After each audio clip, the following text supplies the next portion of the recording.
Okay, so that was a little weird. All right, so today we are reading Order again, episode 7. My little language shirt. All right, let me just show this real quick. Spoiler alert. I am reading 3 chapters today, and if you do not like hearing about a little bit of a sexy time between a married couple, skip the 3rd chapter that I'm reading today. But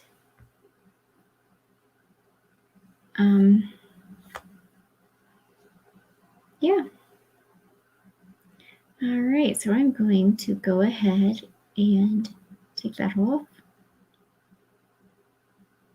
and start reading. I hope everyone's having a good day today.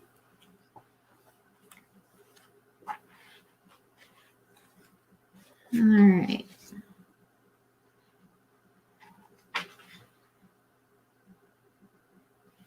So when we left off,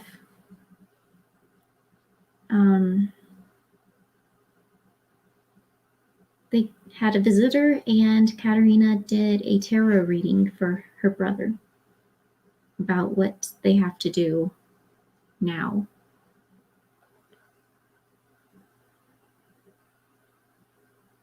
And now we're going to have the wedding. So happy.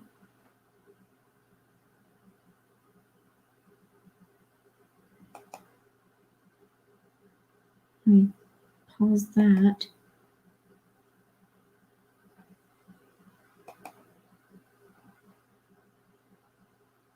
Okay, I'll get back to that later. All right, so let's see what chapters. Chapter 20, the wedding. Dimitri. The 2 weeks until my family arrived flew by, full of wedding plans and time alone with my lovely fiancé. I stood outside of the castle waiting for my family to ride up.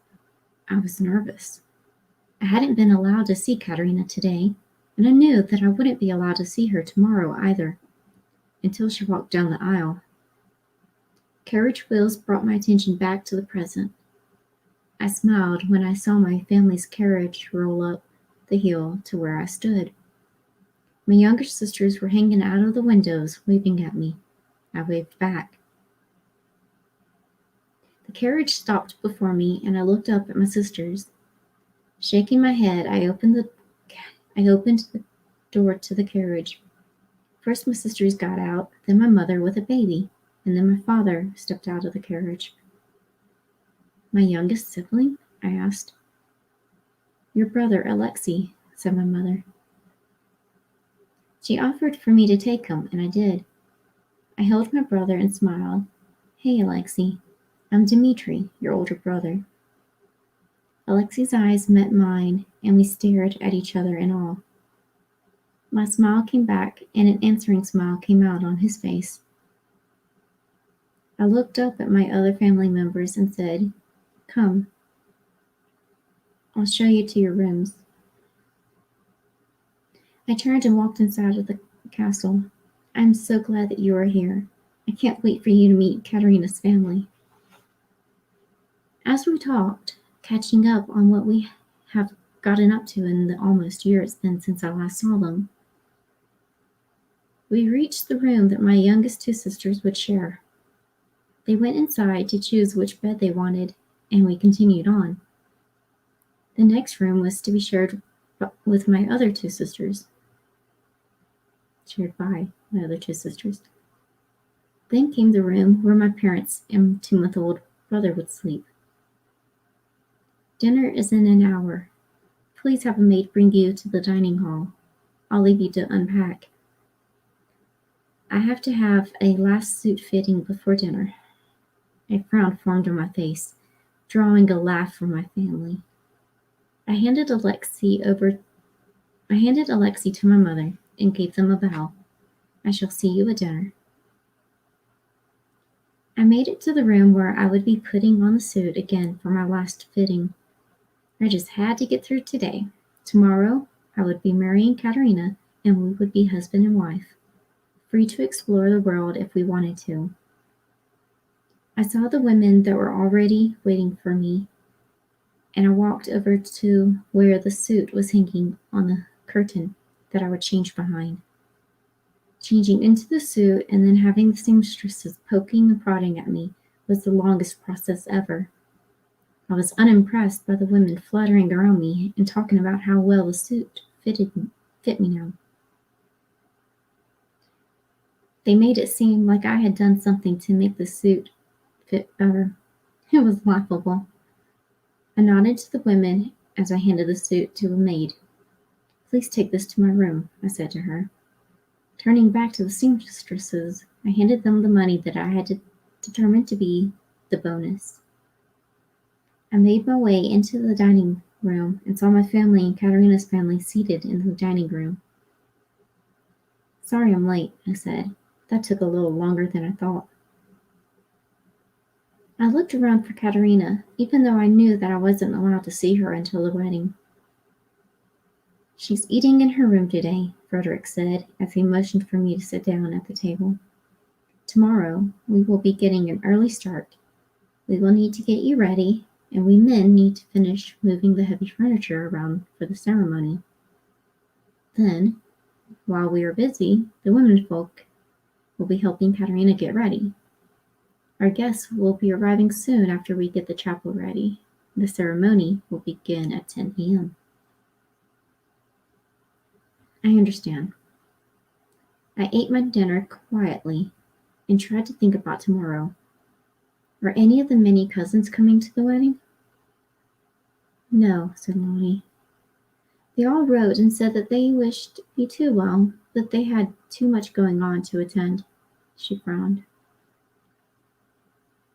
The next morning, I got dressed and immediately went to the chapel so that I could help move the last few pedestals into place. They were going on the ends of the benches with vases of roses on them. I couldn't wait to see my lovely Katerina walk down the aisle between the roses to me. I knew there were other flowers around the room, but the white and red roses stood out to me the most.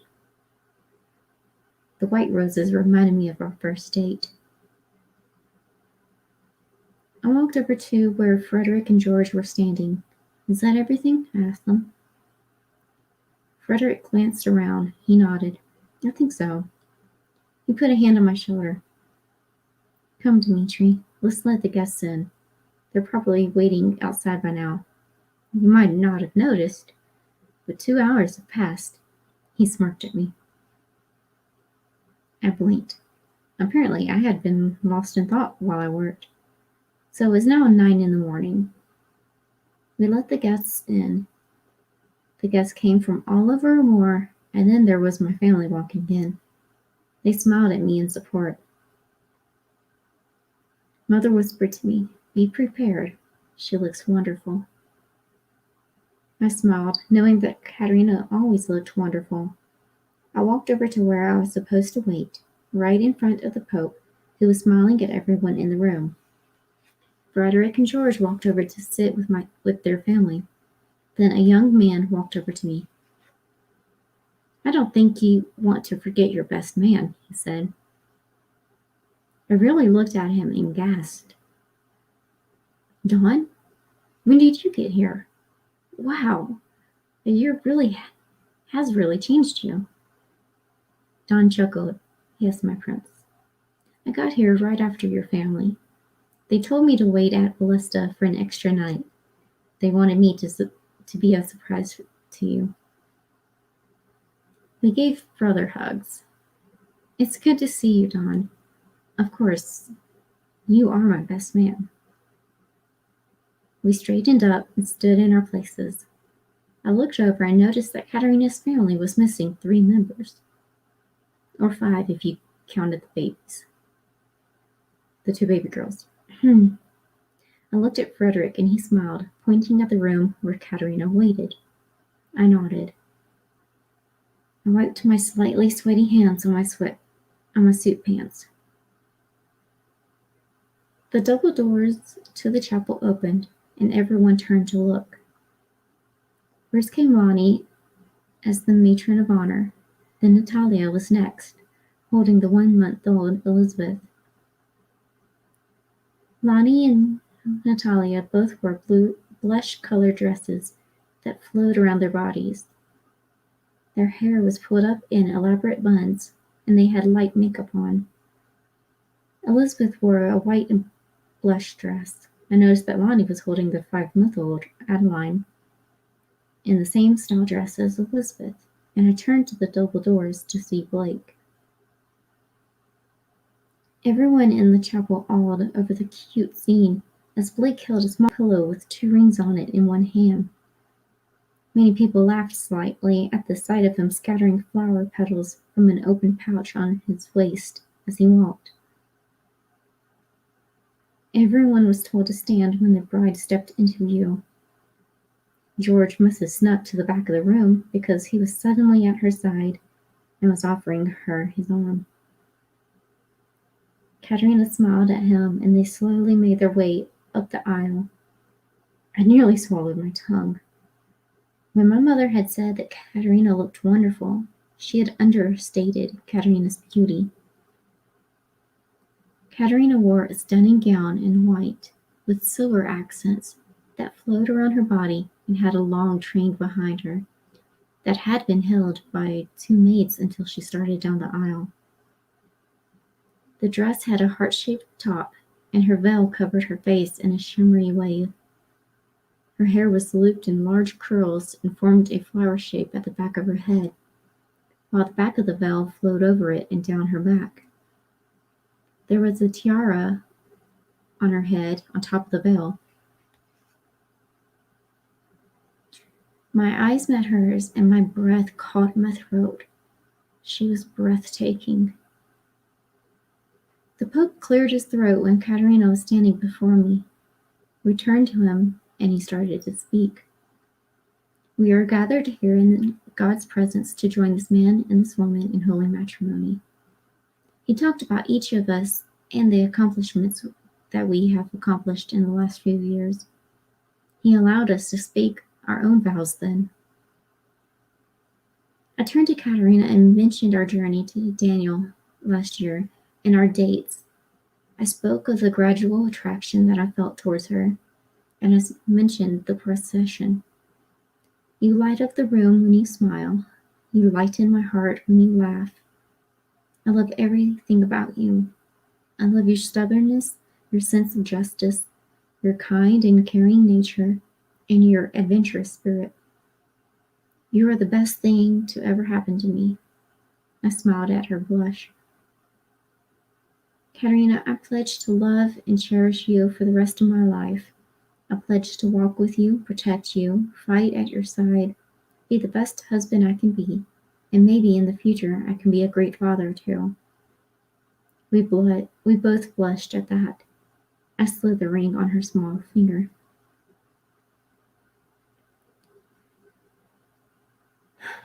I love your bravery, your kindness, your adventurous spirit, your love of family, and your sense of justice. She swallowed hard. Dmitri, I pledge to love and cherish you for the rest of my life. I pledge to walk with you, protect you, fight at your side, be the best wife I can be, and maybe in the future I can be a great mother too. Tears of happiness slid down her cheeks. She slid the ring on my finger. The Pope said, I now pronounce you man and wife. You may kiss the bride. I lifted her veil and folded it back over the tiara. My hands framed her face, and I lowered my lips to hers. Our kiss was sweet and full of love. Applause pulled us away from each other as we smiled at our families and guests. Everything was finally over, and we could now look forward to the rest of our lives. 21. My plans will continue. Daniel. I looked around the camp. It had been a little over a week since my group was brought here. I was tired of letting these people think they could control me. I turned to my grandson. Eduardo, if I made a plan to get out of here, would you go with me or stay here? I asked him, knowing that whichever he chose, he had outlived his usefulness. He looked at me. I'll stay here, grandfather. We deserve this punishment. We threatened the Peterson family, you killed the king, and then we kidnapped the daughter of the new king. I won't go against you, but I can't help you. I was furious. We do not deserve this. I worked so hard to build us up to rule the world. I lunged at him. My hands wrapped around his neck, and his eyes bulged as he reached up to pull my hands away. Let me tell you something. I was never going to let you live after today. You have outlived your usefulness to me. You are nothing but a liability. He tried to protest, but as I squeezed the life out of him, he gave a weak moan. It was done. I had killed my grandson to further my plans. For a moment, I worried about how easy it was, but then I shook off the feeling. I pulled Eduardo's body around a boulder where it might not be found for a few days. Then I ran for the hole I made in the fence around the camp. I made my way through a moor, hiding in the shadows to make sure that no one recognized me. I even grabbed a blanket to hide my features to be extra sure. I didn't want people to know that I had escaped the workers' camp too soon. I wanted to get to the island to make sure that no one had gotten a hold of my plans and my papers. I found the boy with the barge. He was fishing off the side of the barge, having no customers anymore. Boy, may I have a ride to the island over there? I disguised my voice so he couldn't recognize me. He looked up at me. Sure, I can take you. There's not much there, though. There's just an old house on it and nothing else. It's a small island. That's fine, I said, handing him a few coins that I had stolen from a house. Gee, thanks, sir. The boy pulled up his fishing rod and we got ready to go. I watched as we crossed part of the sea to the island. As we got closer, I started to smile. It wasn't burnt down. The barge landed on shore and I got off. I won't need a ride back. My friend is supposed to meet me here. Okay, sir, the boy replied. He saluted me happily and then took off again. I turned back to the house and walked over. I made my way to the office, whistling the entire way. Entering the office, I saw that my papers were still where I left them. I smirked and walked over to the desk. I gathered up all of the papers from the desk drawers and from the wall before I turned to the window. Out there was the new land. There, I would rule the new land with my business partner at my side in the shadows. I made my way down to the dungeons where a hidden door led to a waterway. I had a small boat down there. I couldn't wait to see young Katerina's face when she realized that I was free again and out in the world. I spared a thought to what she was doing now, but even as I wondered, I couldn't be sure.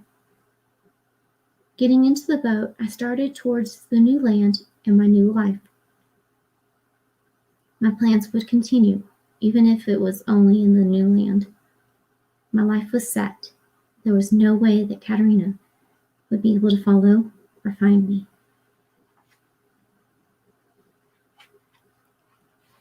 Chapter 22. There's more than meets the eye, Katerina.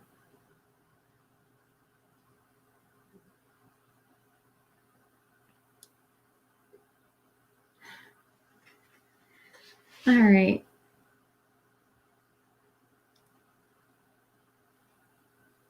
That was adorable. I like that. So this chapter has, again, it has a sexy scene. So if you don't like it, skip. I was dancing around the ballroom with my husband, smiling as if nothing could ever take away my happiness. My husband. Wow, it felt so good to think those two words. I was married. Dimitri and I would never be parted again.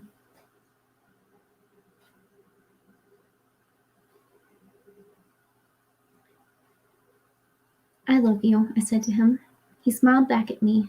I love you too, Rena. He leaned over and kissed me. We were enjoying our wedding reception when someone cleared their throat. I pulled away from Dimitri and looked at the person who turned out to be a maid. Yes, I asked. I'm sorry to interrupt.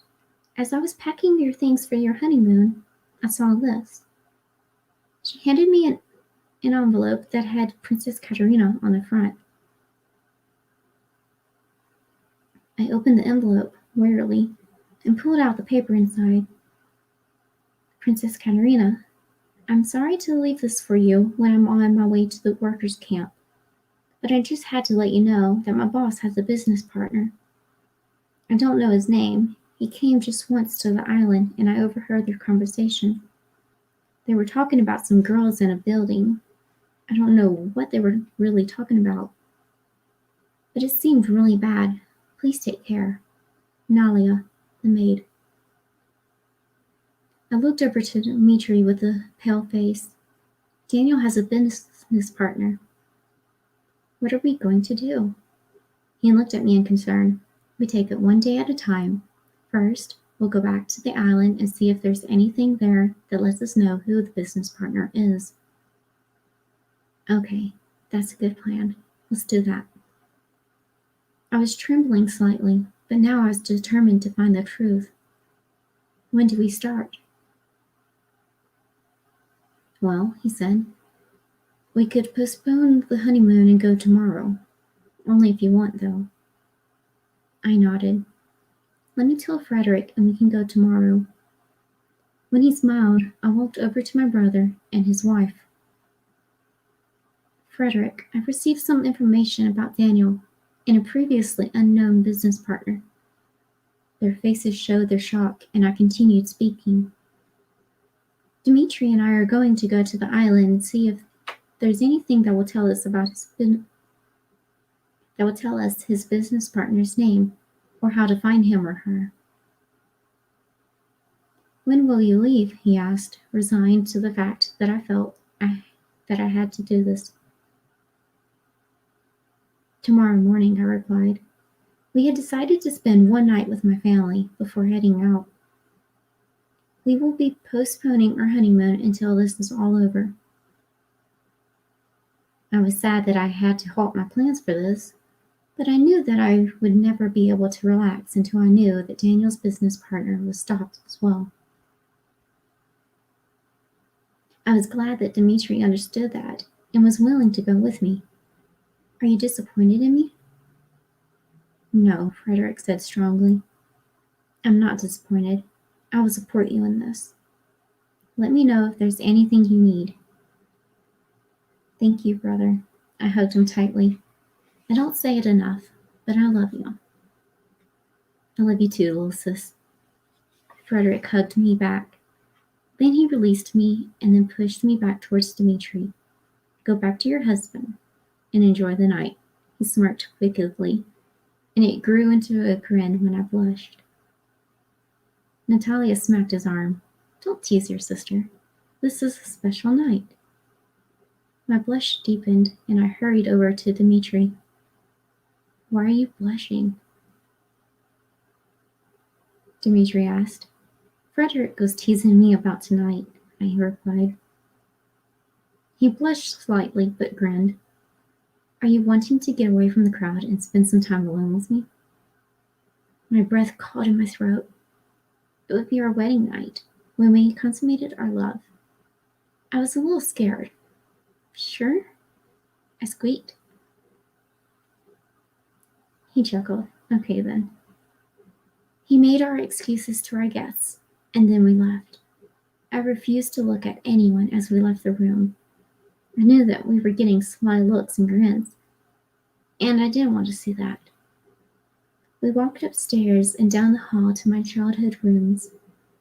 I opened the door and saw some packed bags on the left near the door. That will make it easier when we head out, I thought. Dimitri eased me out of my thoughts as he shut the door and spoke as he put his hands on my shoulders. Just relax. I will be gentle. He kissed my cheek, then my jaw, and then trailed kisses down my neck, which sent shivers down my back. My breath hitched slightly, and I felt my veil and tiara being removed. They were set on my dresser before my dress was being loosened. I clutched at the dress in slight fear before Dimitri placed a kiss on my shoulder. Don't worry, Katerina, he said huskily. He slid the sleeves down my arms.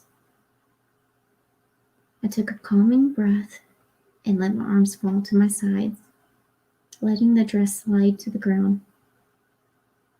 The dress pulled at my feet, barring the underclothes that I wore. I shivered in the slight chill as he finished undressing me. I stood out of my dress and underclothes as he led me to the bed. Sitting on the bed, blushing at my state of undress in front of Dimitri, I watched as he slowly and carefully took off my heels. Dimitri undressed slowly, watching me for any sign of uncomfortableness, and then he kissed me passionately. His lips were warm and soft, moving slowly and sensually against mine, drawing me further out of my shyness. My body felt like a limp noodle when I awoke the next morning. I was super relaxed as I stretched happily. An arm tightened around me, bringing me slightly out of my blissful state. I turned my... I need to stop looking at that. I turned my head and saw a sleeping Dimitri opening his eyes slowly. Good morning, husband. I turned on my side towards him and kissed his nose. Good morning, wife, he said, kissing my lips. Are you sore? His hand cupped my cheek. Not at all, I said, but that might change when I'm more awake. I smiled. We laid there, lazily kissing before we got up. Someone had brought his bags into my room during the wedding reception, so it was easy for both of us to get dressed after we cleaned up. Dimitri, do you think we should go ahead and bring our honeymoon bags with us so that when we have dealt with Daniel's partner, we can go on our honeymoon? He thought about it for a minute, weighing the pros and cons, and said, Sure, let's do that. We can take a small carriage for us and our things and take 2 guards with us. One of the guards can drive the carriage for us, and the other can take the partner and bring them here to King Frederick. Reflecting on that, I nodded. That sounds like a plan. That way we can relax on our honeymoon. I smiled and kissed Dimitri. We grabbed our bags and headed down to the first floor. I saw the butler. Could you please make sure that a small carriage is brought around and these bags loaded up? We'll also need 2 guards with us. Of course, Your Highness, he bowed. Thank you. I smiled at him and Dimitri led me to the dining hall. He was apparently hungry. I giggled as I followed him. Hello, I said to my family. I smiled happily. Hello, Katerina, Frederick said. I knew that he wanted to say more, but Natalia gave him a look. I glanced at Natalia with thanks. Dimitri and I sat down to eat. I spoke with my mother, brothers, and sister-in-law. As we ate breakfast, we spoke of the plans that Dimitri and I had. We will get the business partner and have 1 guard bring him or her back here. The other guard will stay with us to make sure we aren't killed on the honeymoon. I smiled when I saw Natalia's nod. She was apparently proud. When our breakfast of eggs, bacon, and toast was over, I stood up. I'm sorry, everyone, but we must be on our way. I hugged everyone at the front door of the castle. I even saw them hug Dimitri, and I smiled happily. We got into the carriage, and I waved to everyone as we rolled down the hill to the village below.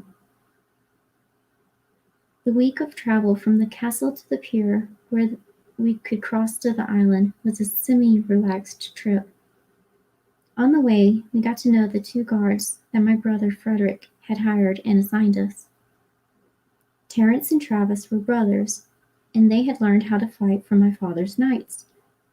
My father only had a few knights, the ones that trained harder than anyone and had been guards the longest. Even though we were getting to know each other, we were still worried about the business partner and what they would do. We found the pier and the young boy from last time. Hello, I said after stepping out of the carriage. Could you please take the 3 of us to the island? Hello, Your Highness. Of course. The boy smiled and got the barge ready to go. I turned to the guards. Which one of you would like to stay with the carriage and protect our things? The men looked at each other, smiling, before one of them, Terence, volunteered. I nodded. Then those of us heading to the island got to the barge and we headed off. Thank you for this, I said to the boy.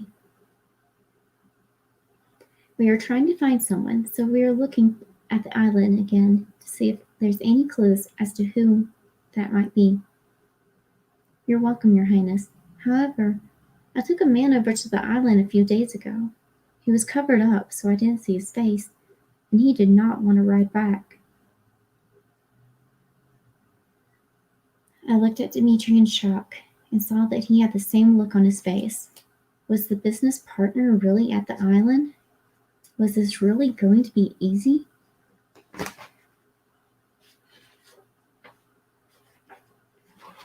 And that is the end of this episode.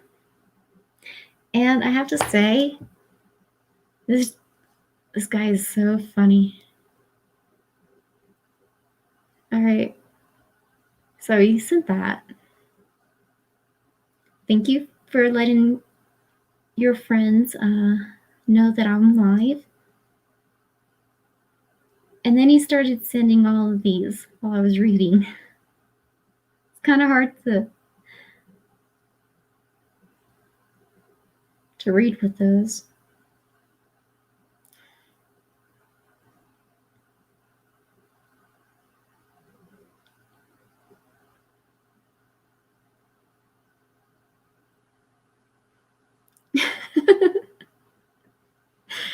All right. I hope you all enjoyed that reading for however much you could listen to.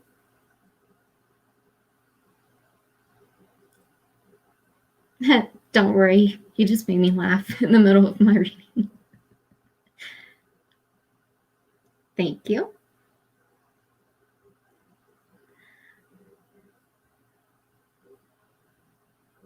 No problem. I actually enjoyed it. I enjoy having the company while I read. And I'm glad to share my books with y'all. So, all right.